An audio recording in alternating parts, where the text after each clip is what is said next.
Good day, everyone. My name is Mohammed Aish, and I am from PHILO 23, Section EB2. And today I'm going to discuss to you about two questions. How will my study in ethics impact my future profession, and which framework or principle in ethics do I find most useful in resolving moral dilemmas? So let's start with the first point, and let me define what ethics is first. Well, in summary of what I've learned in the subject, ethics is very essential to practice for us humans because it gives us a notion of what we are and who we are in life and how we deal with this notion. It helps us give judgment of our own actions, choices, and decisions. With this judgment, we determine what is best for us and what we need to do to get there.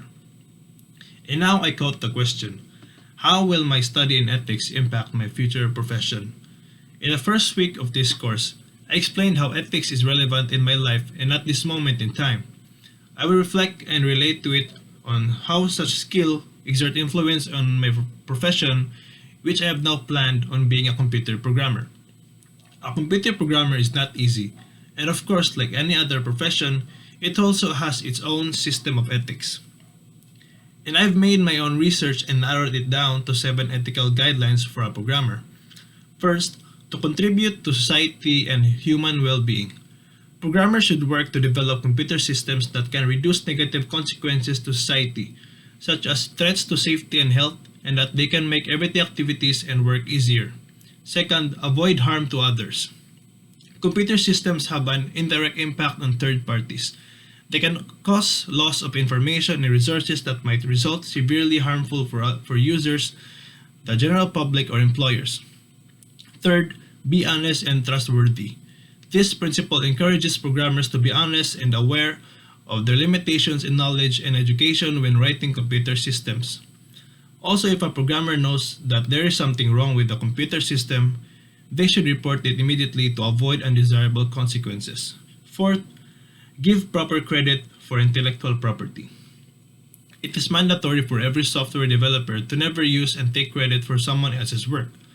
Even when it has not been protected by a copyright law, they must recognize and fully credit other people's works, and they should use their own ideas to develop software. Fifth, approve software only if they have a well-founded belief and it is safe and it meets specifications. Programmers cannot assume specification required by the user. If programs are not safe, users are unprotected from hackers that could steal important information or money. Therefore, several tests should be performed in order to ensure system security before approving it.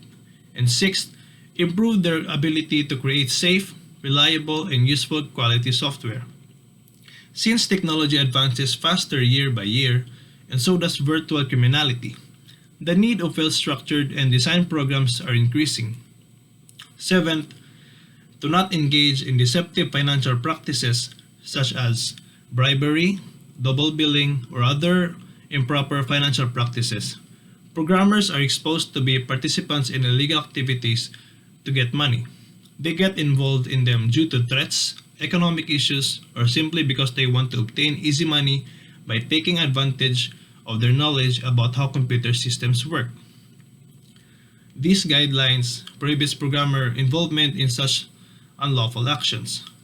And by following these ethical principles or guidelines that I have studied and learned, I know for sure that I can develop computer systems that will contribute to society and human well-being in my future profession.